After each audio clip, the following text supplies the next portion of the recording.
Hello friends, welcome to నవలా హృదయం. ఈ వీడియోలో మనం సిరి తెచ్చిన ప్రేమసిరులు అనే కొత్త నావెల్ చూడబోతున్నాం. కథలోకి వెళ్ళిపోదాం రండి. గిరీశం తొందరపెట్టి తానున్నాను అని నమ్మకం కలిగించడంతో సిరిని దివ్యను తీసుకొని పార్వతమ్మ ఇంటికి బయలుదేరతారు శ్యామల మాధవరావు. కారులో దివ్య ఏమీ మాట్లాడకుండా సిరిని ఒడిలో పెట్టుకుని మౌనంగా కూర్చోగా ఆమె ప్రక్కన శ్యామల, వెనుక గిరీశం మాధవరావులు కూర్చున్నారు. అనురాగ్ డ్రైవ్ చేస్తుంటే అతడి ప్రక్కన పార్వతమ్మ కూర్చుంది. ప్రయాణం చేస్తున్నంతసేపు దివ్య నిరాసక్తిగా ఉండటం పార్వతమ్మ, అనురాగ్లు ఇద్దరూ గమనించారు. కొన్ని గంటల ప్రయాణం తర్వాత వారు పార్వతమ్మ ఇంటిని చేరుకోగా కార్ ఒక పెద్ద గేటున్న కాంపౌండ్లోకి వెళ్లడం చూసి షాక్ అయ్యారు. అక్కడ ఉన్న ఇంటిని చూసి మరింతలా ఆశ్చర్యపోతూ నోర్లు తెరిచారు.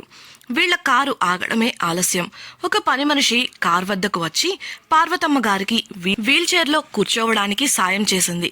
అనురాగ్, పార్వతమ్మ దివ్య వాళ్లని ఇంట్లోకి ఆహ్వానించగా అందరూ షాక్ నుండి తేరుకొని చుట్టూ చూశారు. విశాలమైన స్థలంలో పెద్ద ఇల్లు, చుట్టూ గార్డెన్, వాటిని రక్షిస్తూ ఎత్తైన ప్రహరీ చూసి ఒక్క క్షణం వారి అడుగులు తడబడ్డాయి. దివ్య కూడా కొంచెం కంగారుగా తండ్రి చెయ్యి పట్టుకొని అతని వంక చూసింది. మరోసారి ఇంట్లోకి రమ్మంటూ పార్వతమ్మ చెప్పగా జంకుతూనే అందరూ మొహమాటం కొద్దీ ఇంట్లోకి కదిలారు. మొదట అనురాగ్ పార్వతమ్మను ఇంట్లోకి తీసుకెళ్లగా అతన్ని అనుసరించారు అందరూ. అతడు ఇంట్లో అడుగు పెట్టడమే ఆలస్యం. ఒక నడివయసు వ్యక్తి లేచి పెద్దగా మాట్లాడుతూ కోపంగా అతడి వద్దకు వచ్చాడు. హే అనురాగ్, మీ అమ్మలాగా నేనంటే నీకు కూడా లెక్క లేకుండా పోయింది కదా. అసలు నువ్వు నాకు నా మాటకు ఇచ్చే మర్యాద ఇదేనా? అసలు మీ ఇద్దరు ఏమనుకుంటున్నారు నా గురించి? నా మాట కాదని ఈ కండిషన్లో బయటికి వెళ్తావా? అది కూడా వద్దంటున్నా కార్ డ్రైవ్ చేసుకుంటూ అంటూ కోపంగా వచ్చి అనురాగ్ చెవిని గట్టిగా మెలిపెట్టాడు.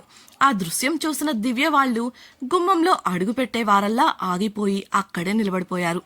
అయ్యో అంకుల్, ప్లీజ్ నేను చెప్పేది వినండి అంటూ అనురాగ్ ఏదో చెప్పాలని ప్రయత్నించినప్పటికీ వినే ఉద్దేశంలో లేని ఆ వ్యక్తి ఇంకా గట్టిగా చెవి మెలిపెడుతుంటే, నువ్వైనా చెప్పమ్మా, వదలమని కొంచెం గట్టిగా అరిచాడు అనురాగ్.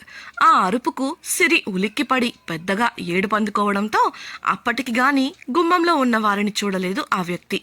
అప్పటి వరకు వీరిని చూసి నవ్వుకుంటున్న పార్వతమ్మ నవ్వడం ఆపి, ఇక వదిలేరా మనోహర్, మీ డాక్టర్ పేషెంట్ వ్యవహారాలు తర్వాత చూసుకోండి, కాబోయే వియంకుల ముందు ఏంటా అల్లరి అని అనడంతో మనోహర్ విషయం అర్థమై అనురాగ్ను వదిలేసి దివ్య వాళ్ల వంక చూసి నవ్వాడు. వారు అయోమయంగా ముఖాలు పెట్టడం చూసి భయపడకండి, లోపలికి రండి, ఇది మా మధ్య మామూలే అని నవ్వుతూ వారిని ఆహ్వానించి వారితో పాటే లోపలికి నడిచాడు మనోహర్. వారంతా హాల్లోకి వెళ్లి చూడగా లోపలి నుండి ఆ ఇల్లు ఇంద్రభవనంలా అందంగా మెరిసిపోతూ కనిపించింది. శ్యామల, దివ్యలు అయోమయంగా మాధవరావును చూడగా అతడు గిరీశం వంక చూశాడు. ఇల్లు వాకిలి చూస్తే అబ్బాయి వాళ్ళు ఎంత ధనవంతులో తెలుస్తోంది. ఇంత గొప్ప సంబంధానికి తాము తూగగలమా? అసలు అలాంటి ఆలోచన చెయ్యాలన్నా కూడా గుండె అదురుతోంది వారికి. గిరీశం నేనున్నా కదా అన్నట్లు కళ్లతోనే భరోసా ఇచ్చాడు. వారు ఇలా ఆలోచిస్తున్న సమయంలో మనోహర్ వెళ్లి గాయాలైన వారు నడవటానికి వాడే క్రచ్ స్టిక్ను తీసుకొచ్చి అనురాగ్కు అందించాడు. ఇంకొక అడుగు నువ్వు ఇది లేకుండా నడిచావంటే ఈసారి 2 కాళ్ళు నేనే విరిచేసి వీల్ చైర్లో కూర్చోపెట్టి కట్టేస్తాను, జాగ్రత్త చెప్పి బలవంతంగా అనురాగ్ చేతికి ఆ క్రచ్ను బెల్ట్తో బిగించాడు. అనురాగ్ అతడికి ఎదురు చెప్పకుండా అది అందుకొని నవ్వుతూ ఎడమకాలు మీద బలం పడకుండా పట్టుకొని నుంచున్నాడు. అతడు ఒక్కసారిగా అలా కర్ర సాయంతో నడవడం చూసి ఆశ్చర్యపోయారు మాధవరావు వాళ్ళు. అప్పటి వరకు అనురాగ్ బాగానే నడిచాడు, కానీ ఇప్పుడు కర్ర సాయం తీసుకోవడం వారికి ఆశ్చర్యాన్ని, అనుమానాన్ని కలిగించగా అలానే చూస్తూ ఉండిపోయారు. వారి ముఖాలలో ఉన్న భావాలను చదివిన మనోహర్ నవ్వుతూ, ఇంకొక నెల రోజులు మా వాణ్ణి నా చేతిలో వదిలితే మళ్ళీ పాత అనురాగ్లా ఆరోగ్యంగా మీ ముందు నిలబెడతాను. అసలు ఇవాళే నాకు చెప్పకుండా ఈ పరిస్థితుల్లో డ్రైవ్ చేసుకుంటూ వచ్చేశాడు. అప్పటి వరకు వీడు నా మాట వినాల్సిందే అని చెప్పాడు. అందుకు వారు అయోమయంగా ముఖం పెట్టగా అనురాగ్ వంక చూశాడు మనోహర్. ఏంటి వారికి తెలియదా అన్నట్లు. అనురాగ్ తల అడ్డంగా ఊపడంతో విషయం తనే చెప్పేశానని తెలిసి నాలుక కరుచుకున్నాడు. గిరీశంకు వారితో కాస్త పరిచయం ఉండటంతో అసలు ఏం జరిగింది బాబు అని ఆరా తీశాడు. అనురాగ్ బదులిస్తూ, కొన్ని రోజుల ముందు చిన్న యాక్సిడెంట్ అయింది అంకుల్. కాళ్లకు ఎక్కువగా దెబ్బలు తగలడం వల్ల కోలుకోవడానికి కొంచెం ఎక్కువ సమయం పడుతోంది. కంగారు పడాల్సిన పని లేదు, ఇప్పుడు నేను బాగానే ఉన్నాను అని వివరించగా మనోహర్ వెటకారంగా, ఉన్నాడు చాలా బాగా ఉన్నాను అనుకుంటున్నాడు, అందుకే ముందు వెనుక ఆలోచించకుండా ఇవాళ కార్ డ్రైవింగ్ చేశాడు అనేసరికి అనురాగ్ అతన్ని గుర్రుగా చూశాడు. మరి ఇలాంటి స్థితిలో ఇలా రావడం ఎందుకు బాబు, తర్వాత మాట్లాడుకునే వాళ్ళం కదా అని మాధవరావు అన్నప్పుడు అనురాగ్ బదులిచ్చేలోపు మనోహర్, అయ్యయ్యో అలా ఆలస్యం చేస్తే మీ అమ్మాయిని ఎవరైనా ఎత్తుకుపోతారేమో అని భయంలేండి, అందుకే డాక్టర్ను నేను చెప్పినా ఆగలేదు, కట్టు తీసి వారం కూడా కాకుండానే పిచ్చి వేషాలు మొదలెట్టాడు. ఇంకాస్త వెటకారం జోడించి అన్నాడు.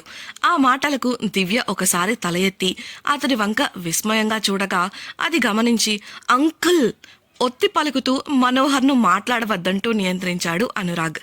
మనోహర్ మాటలకు అందరూ అనురాగ్ వంక ఆశ్చర్యంగా చూడగా పార్వతి పనిమనిషి సాయంతో పళ్ళరసం తీసుకొచ్చి, పళ్ళరసం తీసుకోండి అన్నయ్య అంటూ అందరికీ ఇచ్చింది. డియర్ ఫ్రెండ్స్, నాదొక చిన్న రిక్వెస్ట్. మీరు చేసే చిన్న లైక్ మరియు కమెంట్ నాకు కొండంత ప్రోత్సాహాన్ని ఇచ్చి మరిన్ని ఇంట్రెస్టింగ్ నావెల్స్ని అందించేలా సపోర్ట్ ఇస్తుంది. అలాగే ఛానల్ని సబ్స్క్రైబ్ చేయడం మరవకండి ప్లీజ్. అందరి ముఖాల్లోనూ ఆశ్చర్యం, అనుమానం కొట్టొచ్చినట్లు తెలుస్తున్నా మొహమాటం కొద్దీ తలా ఒక గ్లాసు అందుకొని కూర్చున్నారు. ఆ ఇంటికి వచ్చినప్పటి నుండి దివ్యకు కంగారు పెరిగిపోయింది. జ్యూస్ కూడా వద్దని చెప్పి తలదించుకొని కూర్చుంది. అది గమనించిన అనురాగ్ చొరవ తీసుకొని పళ్లరసం గ్లాసును ఆమె చేతికి ఇవ్వగా తప్పక దాన్ని తీసుకొని చూస్తూ కూర్చుంది. జ్యూస్ ఇచ్చింది తాగడానికి దివ్య, చూడటానికి కాదు. పార్వతి సరదాగా అనడంతో మొహమాటంగా ఒక గుక్క తాగింది దివ్య. అంతలో పాప ఆకలికి ఏడవటంతో పార్వతి, అనురాగ్ వెళ్ళి దివ్యకు గది చూపించు, పాలు తాగాక పాప నిద్రపోవాలి కదా అని అనగా, అయ్యో అదేం వద్దు అని చిన్నగా చెప్పింది దివ్య. ఇక్కడ మనం మాట్లాడుకుంటుంటే పాప ఎలా నిద్రపోతుంది దివ్య, ఇది మీ ఇల్లు లాంటిదే, నిర్భయంగా వెళ్ళు అని పార్వతి అనడంతో శ్యామల వంక సంశయంగా చూసింది దివ్య. వెళ్ళు అన్నట్లు ఆమె కళ్ళతోనే చెప్పగా అనురాగ్ను అనుసరించడానికి పాపను ఎత్తుకొని నిలబడింది. అమ్మా నువ్వు రావచ్చుగా అని తల్లిని అడగగా గిరీశం, ఇక్కడ మాట్లాడడానికి అమ్మ ఉండాలి దివ్య, పాపను కాసేపు నువ్వే చూసుకో అని సర్ది చెప్పాడు. చేసేదేం లేక మౌనంగా అనురాగ్ను అనుసరిస్తూ అతడు చూపించిన గది వైపు కదిలింది దివ్య. అనురాగ్ చొరవగా ఆమె చేతిలోని సిరి బ్యాగును తీసుకొని కర్ర సాయంతో ముందు నడవగా అతడి వెనుక పాపను తీసుకొని గదిలోకి వెళ్ళింది దివ్య. ఆమె అతడి చేతి నుండి బ్యాగ్ తీసుకోవాలని ప్రయత్నించినా అతడు వదల్లేదు. వారు గదిలోకి వెళ్లే వరకు వారినే చూస్తూ ఉన్నారు హాల్లో కూర్చున్నవారు. ఆ జంట వారికి కంటికి ఇంపుగా కనిపించి వారిని చూస్తూ ఉండిపోయారు.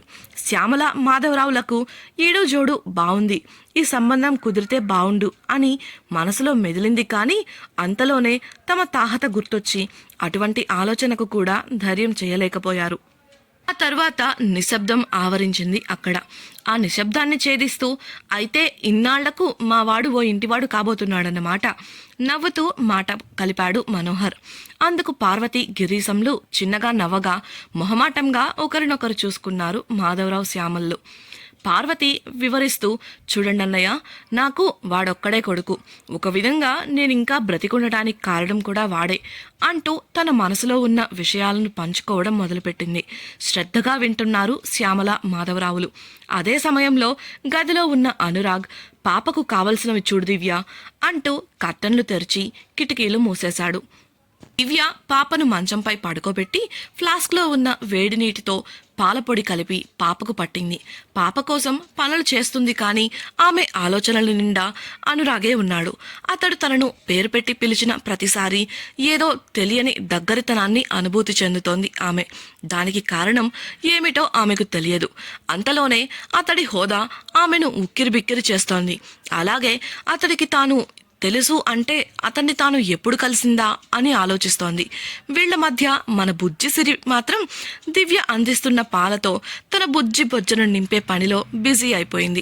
దివ్య పరిస్థితి అలా ఉంటే అనురాగ్ ఆలోచనలలో మునిగి తేలుతున్న దివ్యను పరిశీలనగా చూస్తున్నాడు అనురాగ్.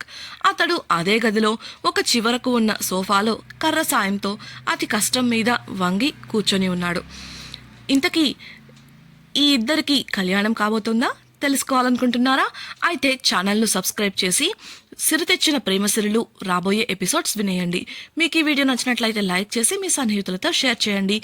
మీ అభిప్రాయాలను మాతో పంచుకోవడం కోసం కామెంట్ సెక్షన్లో తెలియజేయగలరు. ఇట్లు మీ నవలా హృదయం team. Thank you for listening.